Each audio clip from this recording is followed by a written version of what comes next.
ప్రధానమంత్రి మీటింగ్ నుంచి బయటకు వచ్చిన వెంటనే సీఎం గారు చెప్పే మాట ఏంటిది? బీఆర్ఎస్ పని ఖతం అయిపోతుంది, బీఆర్ఎస్ పార్టీ ఫినిష్ అయిపోతుంది, మేము కేసులు పెట్టబోతా ఉన్నాం, ఏందేందో జరిగిపోతున్నాయి, ఎక్కడెక్కడో ఎవరో చనిపోతున్నారు అని వింత వింతగా మాట్లాడడం మొదలుపెట్టి. అంటే ఇక్కడ అర్థమవుతున్నది ఏంది? చాలా స్పష్టంగా దోస్తి బిట్వీన్ బీజేపీ అండ్ కాంగ్రెస్ ఇవాళ బట్టబయలైంది, ప్రజల ముందు ఎక్స్పోజ్ అయింది. వాళ్ళిద్దరు కలిసిన తర్వాత బయటకు వచ్చి ముఖ్యమంత్రి మాట్లాడే మాటలు ఏంటిది అని అంటే, ఇగో బీఆర్ఎస్ని ఖతం చేస్తాం, కేసీఆర్ని ఖతం చేస్తాం, కేటీఆర్ మీద కేసులు పెడతాం, అందరి మీద ఇదే మాటలు మాట్లాడుతున్నారు. లేనిపోని విషయాలు ఎక్కడెక్కడియో తీసుకొచ్చి మాకు అంట పెడతా ఉన్నారు. ఈ రాష్ట్రంలో బీజేపీ వాళ్ళే ఈ కాంగ్రెస్ ప్రభుత్వాన్ని దగ్గరుండి కాపాడుతున్నారు. మేము ఏదైనా తీవ్రమైనటువంటి విమర్శ తేవడమో, ప్రజల ముందుకు ఒక వాస్తవాన్ని బయట పెట్టడం చేయగానే ఎవరు వచ్చి మమ్మల్ని క్రిటిసైజ్ చేస్తారు? ఫస్ట్ రఘునందన్ రావు గారు, బండి సంజయ్ గారు వచ్చి మమ్మల్ని తిడుతుంటారు. అంటే వాళ్ళని ఏదో తిట్టినట్టుగా ముఖ్యమంత్రి గారిని డిఫెండ్ చేసుకుంటా. Partnership is between BJP and Congress brother. అది ఎస్టాబ్లిష్డ్ ఫ్యాక్ట్. ఈ రాష్ట్రంలో దేశం మొత్తం లేని జరిగినా కూడా ఇక్కడ మాత్రం వాళ్ళిద్దరు కలిసే ఉంటారు. ఇక్కడ మాత్రం అన్ని వాళ్ళు అనుకునే పనులు చేస్తారు, అనుకునే విమర్శలు చేస్తారు. ఎప్పుడు ఎవరు పాత్రను ప్రవేశపెట్టాలనో వారికి తెలుసు, అట్లా ప్రవేశపెట్టుకుంటూ చేస్తున్నారు. సో కాంబినేషన్ పార్ట్నర్షిప్ ఏదన్నా ఉంది ఈ రాష్ట్రంలో అంటే that is between BJP and Congress. మళ్ళొక్కసారి తెలంగాణ వాదులు, తెలంగాణ ప్రజలు జాగ్రత్తగా ఉండాలి. బీజేపీ కాంగ్రెస్ కలిసి బీఆర్ఎస్ మీద కుట్ర చేసి తెలంగాణ హక్కులను కాపాడేటటువంటి ఏకైక పార్టీ మీద దాడి చేసే ప్రయత్నం చేస్తున్నారనే విషయాన్ని మీకు తెలియజేస్తా ఉన్నాను. కవిత గారు, ముఖ్యమంత్రి రేవంత్ రెడ్డి గారు, ప్రధానమంత్రి గారు ఏం మాట్లాడినరో ఆడ మూడో వ్యక్తి అయితే లేరు.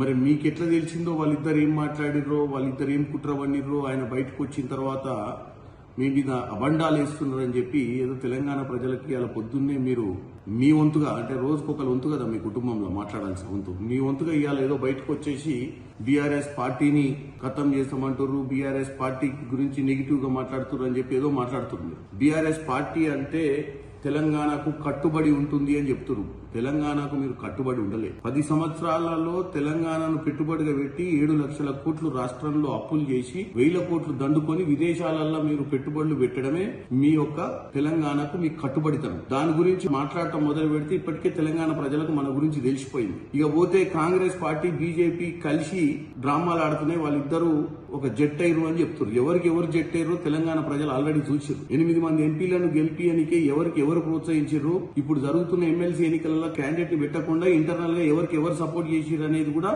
ఇక్కడ ప్రజలు గమనిస్తారు. ఇకపోతే ఏదో న్యూస్ పేపర్ మీరు చూపించుకుంటా దాంట్లో వచ్చిన హెడ్ లైన్స్, దాంట్లో అబద్దాలు మాట్లాడుతున్నారు. దీనివల్ల తెలంగాణ ప్రజల్ని ఏం చేద్దాం అనుకుంటారు? తెలంగాణ ప్రజల్ని ఏం చేస్తలేదు. తెలంగాణ ప్రజల్ని చైతన్యవంతులు చేయడానికే ఈ రోజు ముఖ్యమంత్రి గారు పర్సనల్ గా చిట్ చాట్ లో చెప్పిన అంశాలు. మీరు ప్రతిదానికి ఎక్కడో ఏం జరిగినా చీమ చిట్టుక్కుమన్న మాట్లాడేటోళ్ళు మీకు అత్యంత సన్నిహితుడు. గతంలో మీ అన్నగారైన కేటీఆర్ కి అన్ని విధాలుగా ఉన్నటువంటి వ్యక్తి ఈ రోజు దుబాయ్ లో మరణించినప్పుడు డెఫినెట్ గా దాని గురించి చర్చ వస్తుంది. ఒక మనిషికి దగ్గరగా వ్యవహారాలు నడిపి, ఒక మనిషికి దగ్గరగా పెట్టుబడులు చూసుకుని, ఒక మనిషికి దగ్గరగా ఆ రోజు ఉన్నటువంటి ఐలైఫ్ పబ్బు లాంటి మేజర్ కార్యక్రమాలను హైదరాబాద్ లో నడిపినటువంటి వ్యక్తి అత్యంత సన్నిహితుడు. అందరికీ తెలుసు తెలంగాణ ప్రజలకు ఆయన అత్యంత సన్నిహితుడు అని. మీకు అటువంటి వ్యక్తి ఈ రోజు దుబాయ్ లో చచ్చిపోయినప్పుడు దాని గురించి డెఫినెట్ గా ఎంక్వైరీ కావాలని, ఎంక్వైరీ ఇస్తే బాగుంటుందని, వాస్తవాలు తెలవాలని తెలంగాణ ప్రజలకు చెప్తే దానికి తెలంగాణ ప్రజలకు ప్రయోజనాల గురించి మాట్లాడేది ఏంది? ఇవాళ మీరు ముఖ్యంగా ఈ రాష్ట్రాన్ని అప్పులపాలు చేయడమే కాదు, ఇవాళ మీరు ఢిల్లీలో పోయి ఢిల్లీలో కూడా బిజినెస్ చేయాలని ఒక పిచ్చి ఆలోచన, అక్కడ కూడా ప్రభుత్వాన్ని మీరు కూలగొట్టే ప్రయత్నం మీ వల్లనే జరిగింది. ఈ రోజు నేను ఒకటే చెప్తున్నా, తెలంగాణ ప్రజల ముందు మనంతల మనము గత 10 సంవత్సరాల్లో ఏం చేసినామో తెలంగాణ ప్రజలు చూసిరు. ఈ రోజు మనం వచ్చి మళ్ళీ తెలంగాణ ప్రజలకు అదే పిట్టకథలు, అదే ఉద్యమ సమయంలో చెప్పినటువంటి చిల్లర బల్లర మాటలు, మాకు అసలు అధికారమే వద్దని చెప్పి, ఎవరో దళితుని ముఖ్యమంత్రి చేస్తామని చెప్పి, దళితులకు 3 ఎకరాల భూమి ఇస్తామని చెప్పి అయిపోయింది ఆ వర్షన్. మళ్ళా వచ్చి ఇప్పుడు తెలంగాణ ప్రయోజనం, తెలంగాణనే మా జీవితము, తెలంగాణనే మా జీవితానికి తెలంగాణ కోసమే బతుకుతాము, తెలంగాణపై మాకు ఉన్నటువంటి పట్టుదల, ఇవన్నీ విషయాలు ఇప్పుడు మాట్లాడాల్సిన అవసరం లేదు. మన గురించి ఆలోచించి తెలంగాణ ప్రజలు చూసిర్రు. కాబట్టి కవిత గారు, ఇప్పుడు ఏది మాట్లాడినా ఏది చేసినా మీ గురించి, మీ భాగవతం గురించి ప్రజలకు తెలిసిపోయింది.